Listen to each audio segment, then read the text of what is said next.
Assalamu alaikum.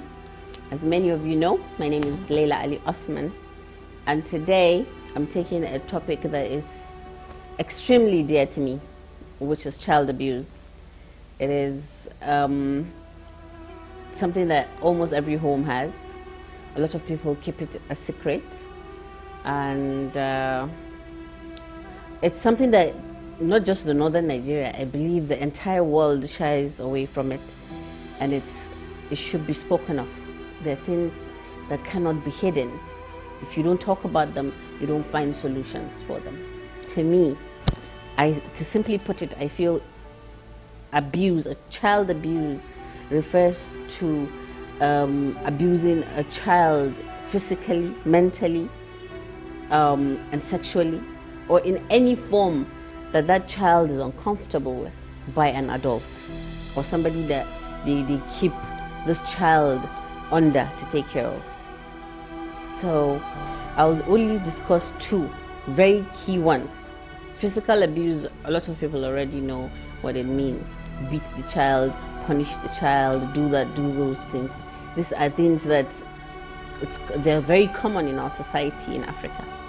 But emotional and sexual abuse, a lot of people don't even see it, and they don't even like to. Some see it, but they don't want to talk about it.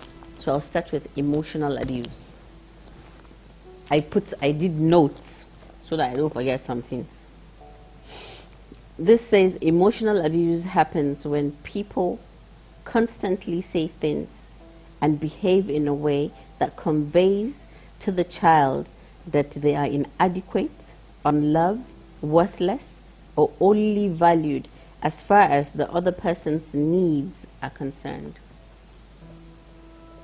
So it's not just okay for you to keep bringing a child down.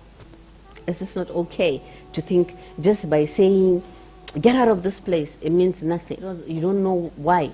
They don't want to play with people. Sometimes they're passive, sometimes overly compliant in some cases. Everything you say, yes, yes, okay. You see the fear in them. They're constantly scared. Small thing, you just see, they will tremble and they want to run away. Change in behavior, like they just change. They're usually bubbly and now there's no life. They're lifeless. They like to sit in one place, shying away from being around people. These are things that when you see a child going through this, you need to make sure that you put attention to find out why is this child. Keep asking, keep petting, keep bringing the child close to you in order to understand this. Because usually sometimes emotional abuse, it never wears off. They grow up feeling not good enough. So there are chances that they will never take, because they will say, oh, I don't think I can do this. I don't think I can do this. I want parents to always tell their children that you can achieve anything. You're beautiful. I love you. Nothing you would ever do that will make me not love you. But when you're wrong, I will tell you you're wrong. There are ways my dad used to tell me I'm wrong that it makes me feel like, oh, this man, he's really insulting me, but I love the way he does it. He never sits you down. I have never found my father being violent with me or screaming in front of people or telling me, I've always been last. I come last in school. I come, when I was in primary school, I would have 44 students, I'll come for number 40, sometimes number 44. I'll carry my bag, go dragging myself. My brother will come first. And then when they come home, like, oh, they bought him a bicycle. My father will go around and buy me a teddy bear. Like, see, take this. This is not because you did well. This is because I want you to do more so that you get a bicycle. You can do it, Mamana, you can do it. My mom will be like, Ummi kabdoluani. But there's a way he says it that it's so comforting, and it makes me want to concentrate. Sometimes I cry in class because I don't understand anything. I don't understand anything, but I really want to make him proud. So it really changed my perspective as I was growing older.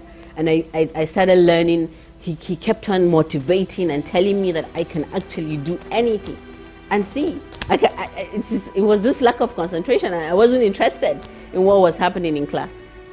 I was too playful. So there are kids like that. And I understand that without him, if he wasn't there to do all those things he did, I would never have self-confidence. I will never be able to stand in front of people and talk, because it will be broken a long time before I even become an adult. So please, pay attention to these things and pay attention to what you say to your children. Find a way to bring them closer, and at the same time, discipline them in a way and manner that they will not feel afraid of you as a parent or as a guardian. We move to a particular kind of abuse that almost 8 people out of 10 have gone through it. That is the sexual abuse.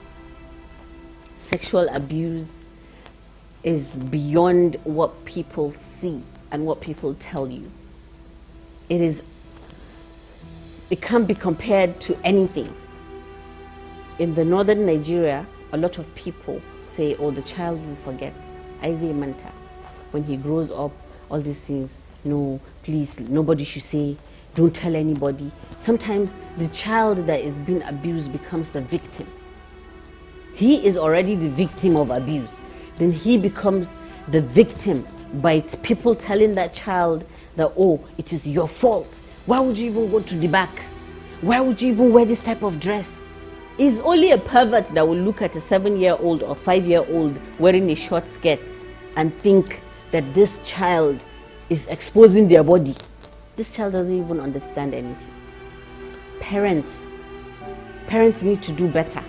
You need to be more attentive and more protective of your children. It is being said, sexual abuse is being done by the closest person to the child. Sometimes it can be an uncle, a brother, it can be a houseboy, it can be the gate man. A stranger doesn't just come into your house and do it.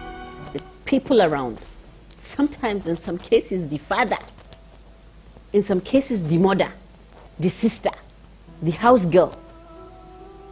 It is unbelievable for a child to trust somebody. Usually, these children, they trust these people so much. Oh, my uncle, oh, my this, you carry them, give them sweets. They lure them without them knowing what is happening. Then they just strip their childhood away without asking. And then nobody can stand for them.